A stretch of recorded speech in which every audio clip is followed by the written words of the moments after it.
What's up, guys? So I want to go ahead and do a quick video about getting into the maintenance industry, and I'm going to go ahead and give you guys some tips on how to land that maintenance job that you really want.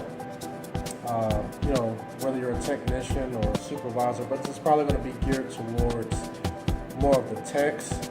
I had a few interviews about a week ago, and we actually got one guy hired on. He said all of the right things, and basically he got the thumbs up. He got the stamp of approval by us. There's a couple other guys who didn't. So what I want to do is that I want to make a quick video giving you guys some tips on if you are trying to get into the maintenance industry, and if you're already in it but you're looking to maybe switch job and try to get with that dream company that you're looking for. So let's go ahead and get started. All right, the first tip that I want to give you is that when you get ready to submit your resume, be as totally honest as possible, okay? And what I mean by that is if you don't have the experience in something, don't put it on your resume. And that goes for the interview process too. So don't just soup your resume up just so someone will call you back. Because once you get to the time for you to take an interview and you're asked, can you do HVAC, which is something that a lot of guys say that they can do, and a lot of guys actually cannot do. HVAC is something that it's a pretty serious trade, and you really have to know what you're doing to do that. Just like with electrical and plumbing. If you have no experience in that stuff and you really don't know, if you're really not too well versed in it, then I would say don't go in fronting like you can actually do it when you actually can't, because that can actually lead to you being fired or terminated within that week. I've seen it happen. I even had to do it myself with a couple of guys. So number one, be as honest as possible. Number two, when it comes to your work experience, you may not want to put every property that you've ever worked at. And the reason why I say that is because right now in this industry, as you can see from myself, if you've been watching any of my videos, especially my seasons, you can see I was on 3 different properties. I worked for 3 different companies from January of this year to about May. So there is a high turnover rate of maintenance right now. There has been, I want to say, between 2008 until now, which is 2016. So you may not want to put down all 10 of those properties that you probably have worked for within the past few years. You may want to omit the ones, especially if you worked there a year or less. I would say any place that you've worked for at least a year, what you want to do is that you want to put that on your resume. The ones that you've worked for, 1 year plus.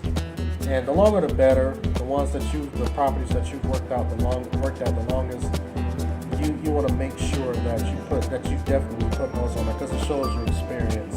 And I will also say, if you have any gaps, let's say, if you worked at one place for 3 months, then you worked at another place for another 2 months, and then you temped over here and you did that, I would say omit that off of your resume, and then you may want to make a note somewhere or let the person that you're talking to, whoever you're interviewing with, let them know there is a gap in my employment because I was over here or I was over there, or you can just omit it all together. You don't really have to go into too much detail. You can just say, hey, that was just a time to where I did some temp work and I just decided to not put that down. Number 3, you want to make sure that you are professional. Now, one thing that I have noticed, and I don't do this whenever someone comes to interview for me,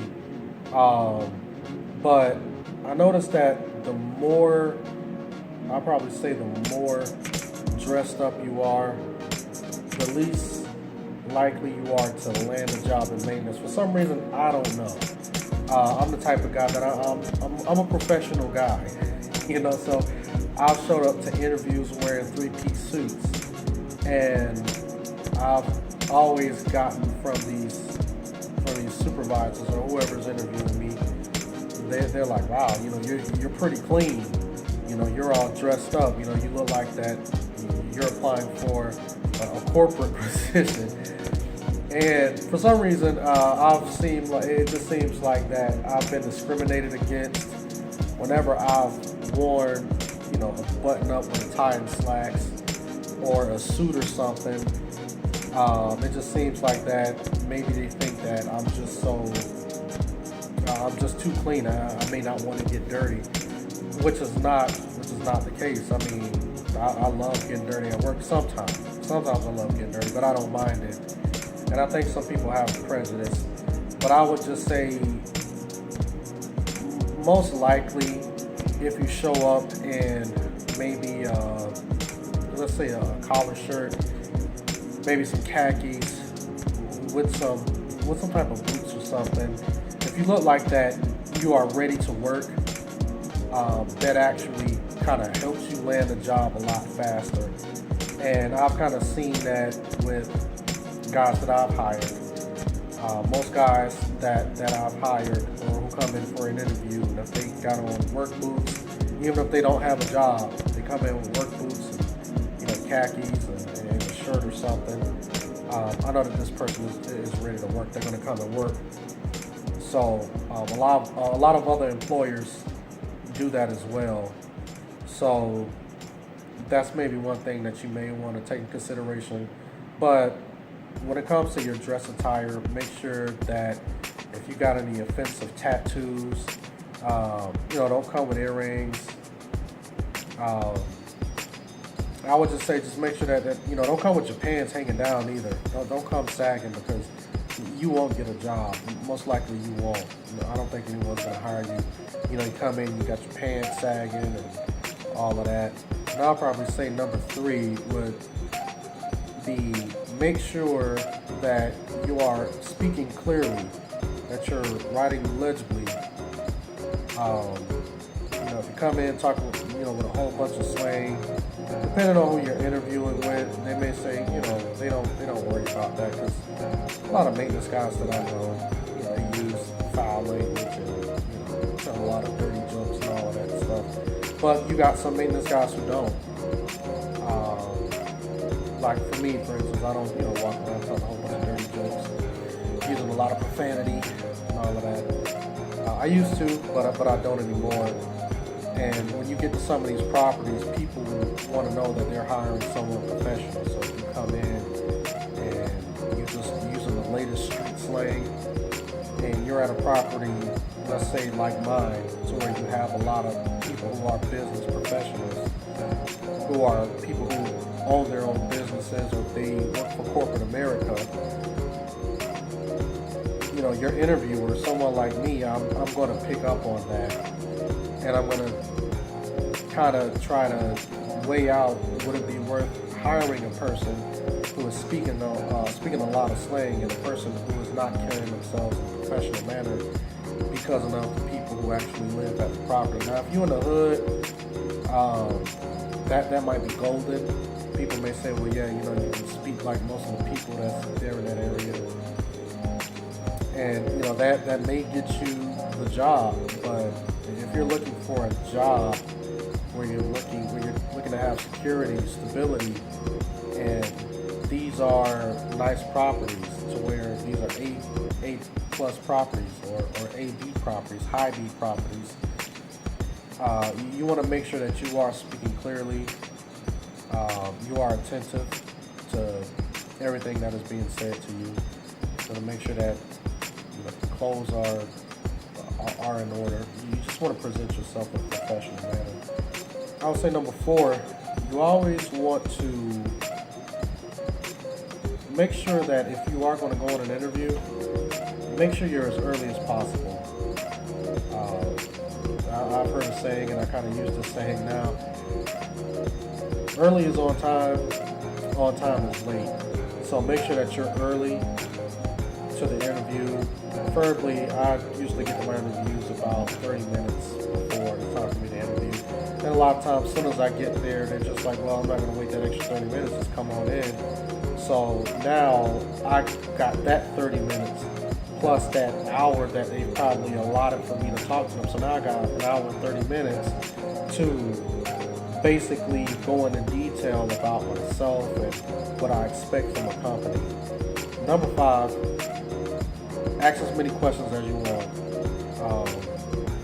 Ask those questions, man. Do not assume for one moment that just because a property is in a certain area and you got certain people that live in a certain area that everything is going to be gravy. For instance, like as you guys saw when I was working at Alpharetta, I thought I was going to go to Alpharetta, which is a nice area. I thought I was just going to go there and everything was going to be gravy. I'm like, this is Alpharetta.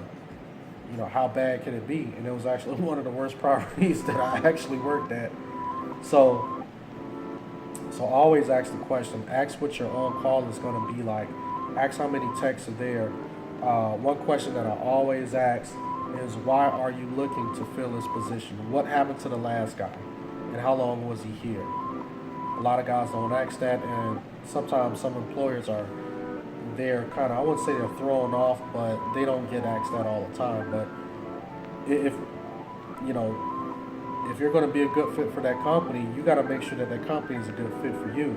I mean, you may be exactly what they're looking for or more, but you got to make sure that this is a company that's going to take care of you. They're not just going to take you and just throw you to the wolves. So what's always important is ask those questions. Make sure that the people that you are going to be working with is a good fit. That's what the pay is. Make sure that you understand what the pay is.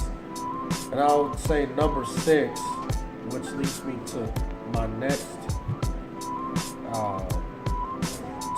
point, is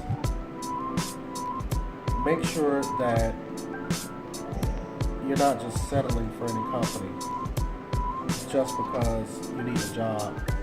Don't ever settle for any company. Stick to your guns. If you want a certain amount of pay, make sure you stick to it. Stick to that pay. If you want, let's say if you're a tech and you're just like, I'm worth $17, $18 an hour, stick to it. Always have a minimum and always have a maximum. But first and foremost, always ask what the job is paying. Always ask what it's paying. Because it's just like the job that I'm at now. That was one of the questions that I asked. How much are you guys, how much does this position go for? And when they told me the ballpark, I said, okay, cool. I can deal with that. It's actually around my minimum. It's actually a little bit more than my minimum, but it worked out great. And once they saw my resume, they actually put me up more than what my minimum was. And I'm like, the pay is great. The property is nice. So I just wanted to make sure all that stuff was just cleared before I actually got on the property. So I would say that's about it.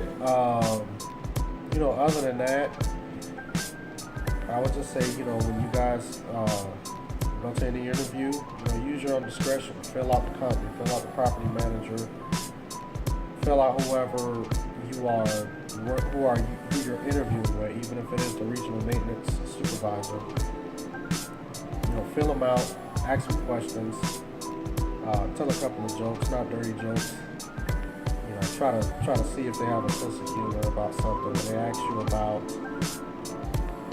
how to deal with residents, how to deal with angry tenants, or how you've dealt with it, make sure you say something positive. Don't say anything negative.